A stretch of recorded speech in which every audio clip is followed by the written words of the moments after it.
அவருடைய வருக தாமையார் வந்த காரணத்தை சொல்லுங்கள் பார்க்கலாம். அழகான மான் ஒன்று வந்தது. வந்த மான்குட்டி துரத்தி கொண்டு நானோட மானோட மானோட நானோட அப்படி வந்த தருணத்தில் இந்த மான்குட்டி இந்த இடத்துல நிக்கிறதுனால இடத்துக்கு தலைவின்ற முறையில் அனுமதி கேட்டு மான்குட்டியை பிடிக்கலாம்னு நினைக்கிறேன். என்னுடைய மான் எப்படி மான் அப்படின்றத சுருக்கமா சொல்லும் பொழுது சொல்லுங்கள். அப்படியா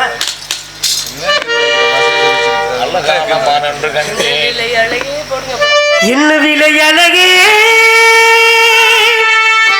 என்ன விலை அழகே சொன்ன விலைக்கு வாங்க வருவேன் விலை உயிர் என்றால் தருவேன் உங்கள் அழகை கண்டு விழுந்து போகிறேன் ஒரு மொழி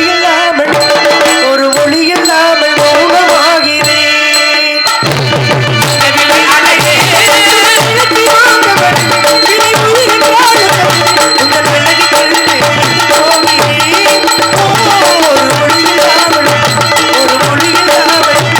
ஒரு மொழி இல்லாமல்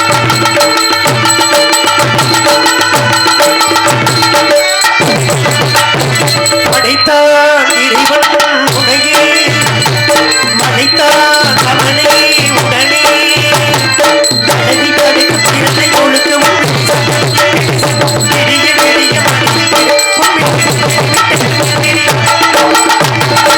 இரவினில் வந்து கழிப்பிடு நிறப்படவென கழிப்பிடு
இடத்துக்கு தலைவின்ற முறையில் அனுமதி மட்டும் கொடுத்தீங்கன்னா போதும். ஓஹோ, அனுமதி கொடுத்தா மாலை பிடிச்சிடலாம். பரவாயில்ல, பாடலாம் நல்லா தான் இருக்கு. என்ன ஒரு அழகான நடை வாத்தியங்கள். ஒரு 5 வருஷம் கழிச்சு கொண்டி மாசம் இல்ல எப்போதுமே அப்படித்தான். சரி இருக்கட்டும். இருந்தாலும் இந்த இடத்துல எங்க ஆண்டொன்று போனால் வயதொன்று போகும் எல்லாருக்கும். யாருக்கு எல்லாருமே இப்படி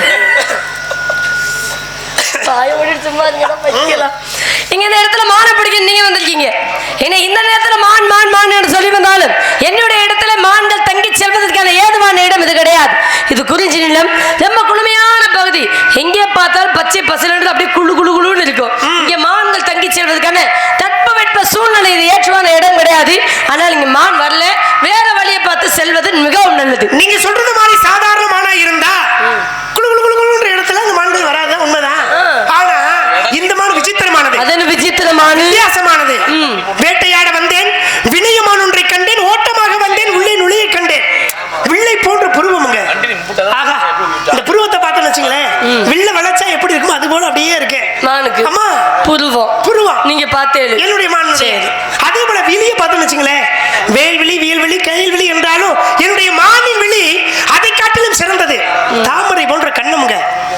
பாருங்களேன், சிவந்த இதழ்கள். எங்க மானுக்கு இப்பெல்லாம் நீங்க பார்த்து வரலீங்க. பார்த்தா ஒருவேளை மான் தான் பாத்தீங்களா, இல்ல வேற ஏதோ பார்த்து வியந்து நிக்கிறீங்களா அப்படின்னு எனக்கு ஒரு சந்தேகமா இருக்கு. பாருங்களேன், என்ன என்னுடைய மானே கொஞ்சம் விசித்திரமானதுதான். யார்கிட்ட வேணாலும் சந்தேகம் பண்ணலாம்.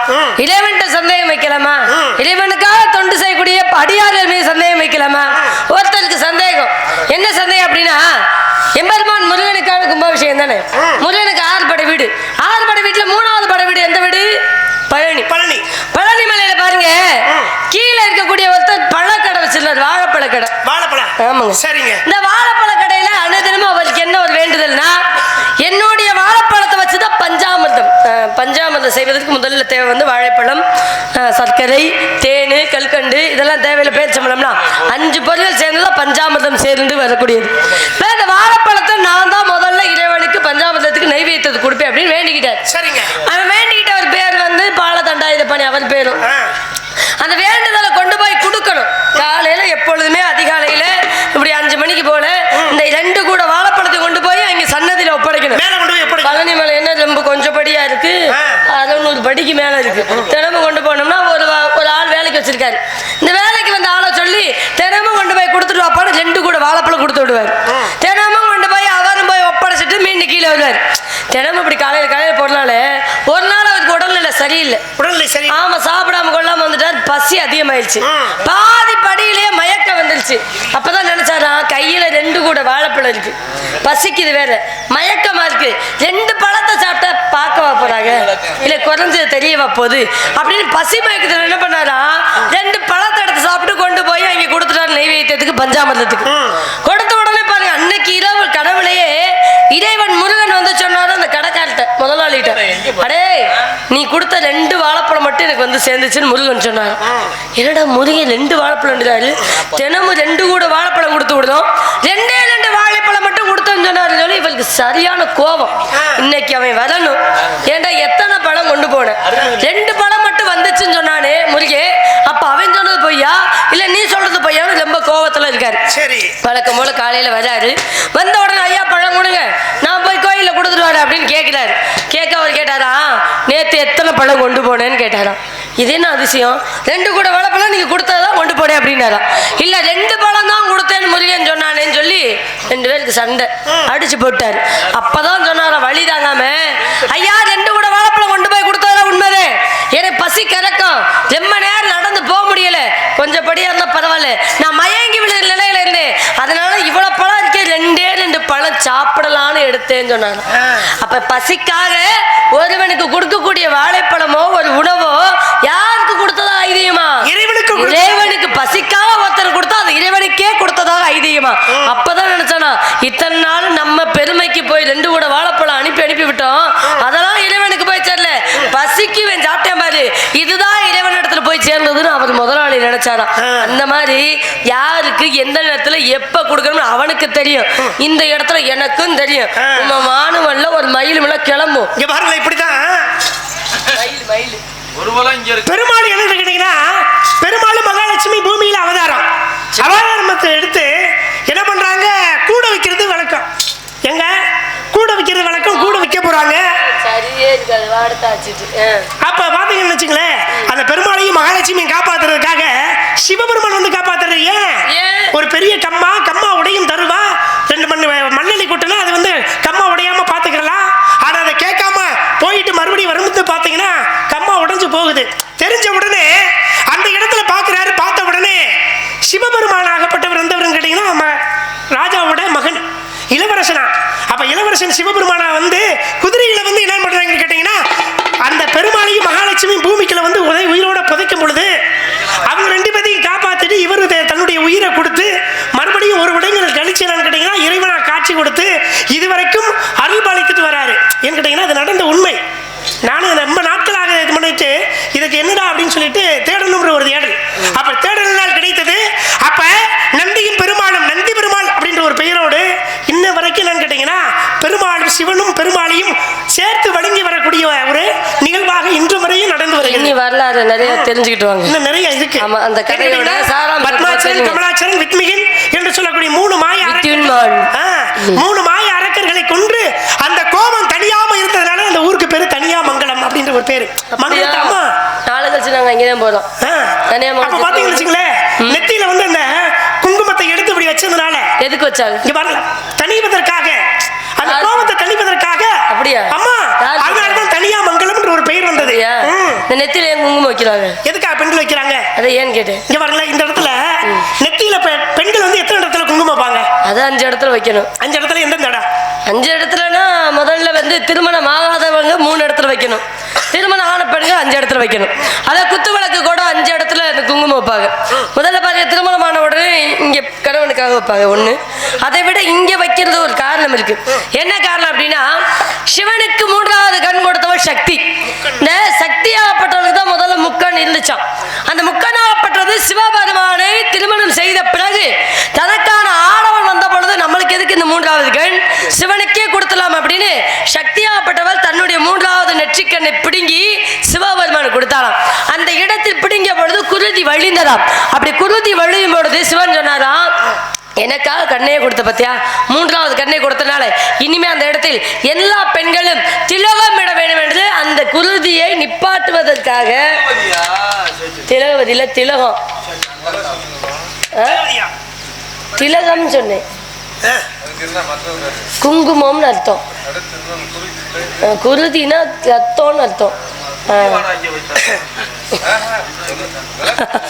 குருதினா ரத்தம், எல்லாத்துக்கும் கிராமத்துல தெரியும்ல, தெரியாமையா இருக்க போது. இந்த ரத்தத்தை நிப்பாட்டுவதற்காக சிவபெருமானாகப்பட்டவன் சக்திக்கு நெற்றியிலே கட்ட விரலால் இப்படி அமைக்கினாராம். அப்படி அமர்ந்த பொழுது அந்த இடத்தில் அந்த சிகப்பா மாறிவிட்டது.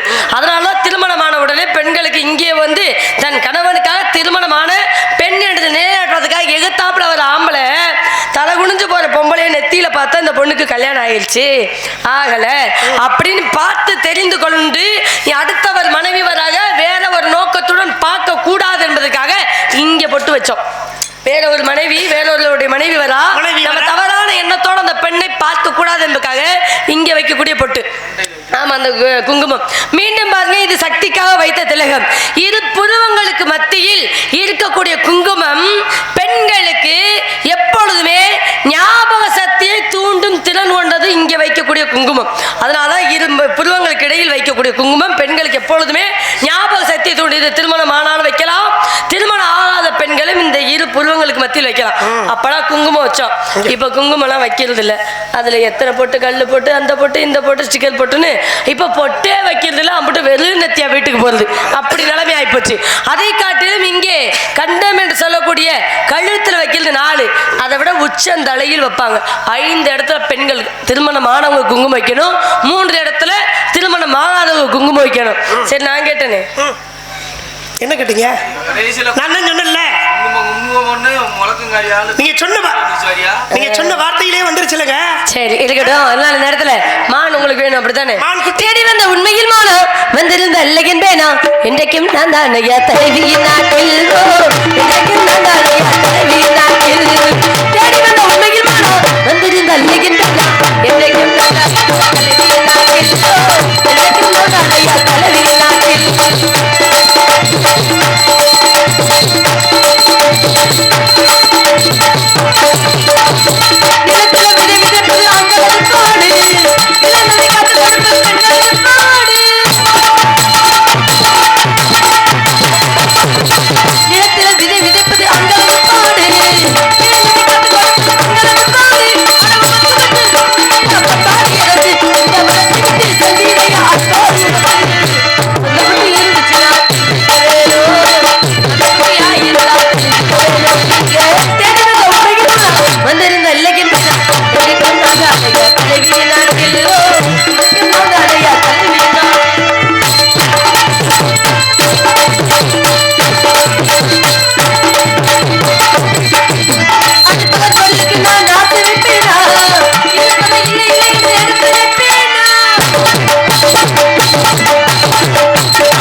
சரி இருந்தாலும் கால நேரத்தோட அனுசரித்து இந்த இடத்துல மானை பிடிக்கிறனால ஏதோ நேரத்தோட வந்தனால தப்பிச்சு போறீங்க. அடுத்த முறை இந்த பகுதியில கொஞ்ச நேரமா சந்திச்சு அன்னைக்கு பாத்துக்கலாம். மானுக்கு அடையாளத்தை சொல்லுங்க பார்க்கலாம்.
பக்கத்துல மைக் இருக்கு.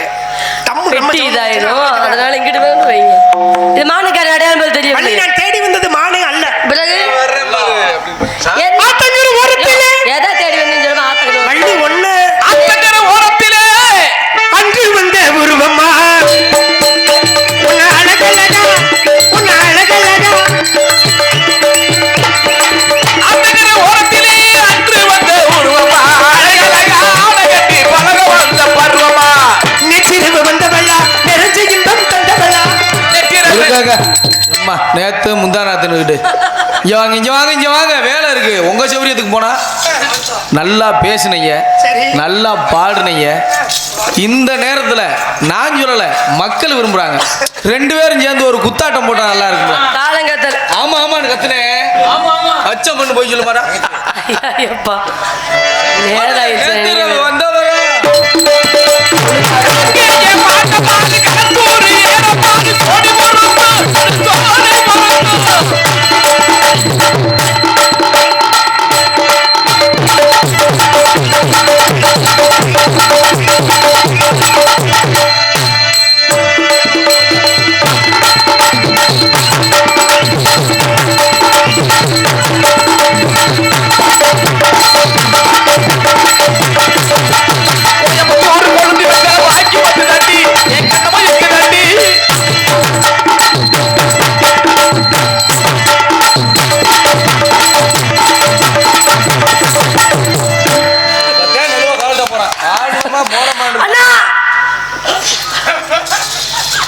ஆனா சூப்பரா இருந்துச்சு அன்னைக்கு. ஆஹா, என் மனசுல இருக்க ஆசையெல்லாம் அண்ணே சாமியை கும்பிடு, கடுப்புல இருக்கேன்.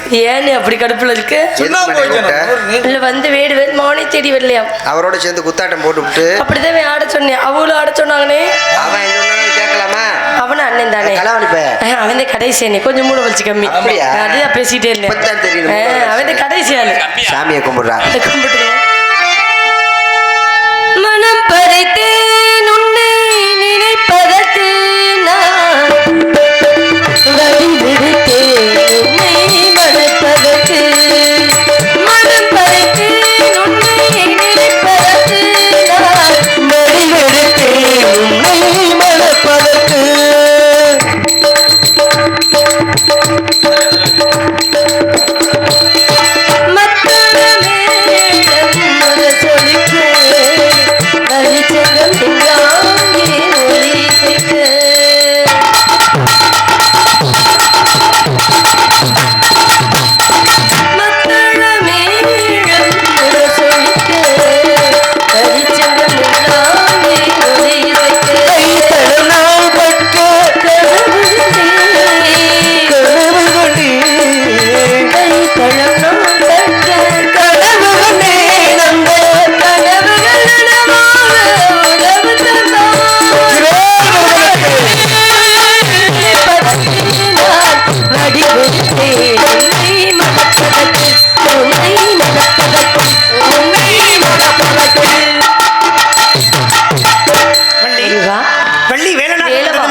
நிறைய வேண்டும் சுவாமி, நிறைய கொடுக்கிறேன். இருந்தாலும் இப்பொழுது மட்டும் இரண்டாம் தாரம் என்று அழைக்காமல் எல்லோரும் நாட்டு மக்கள் எல்லாம் எனக்காக முதலிடமும் முதல் தரம் கொடுத்து அனைவரும் என்னுடைய பெயரே முதலாவது வைத்து அழைக்கும் வர வேண்டும். அப்படியே ஆகட்டும். வெள்ளி தெய்வானை என்ற பெயருடன் சிறப்புடன் பெயர் பெற்று விளங்குவாய். சம்மதம், சந்தோஷம். கட்டி மேளம், மேளம்.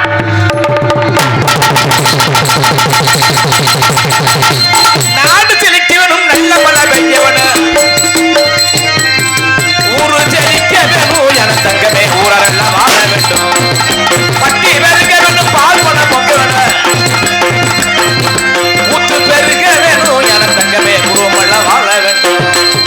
பகவானே வாழார விருந்தமுடனே ஸ்ரீராம ரூபமுடனே நித்திய சுபமங்கலம் சுபமங்கலம்.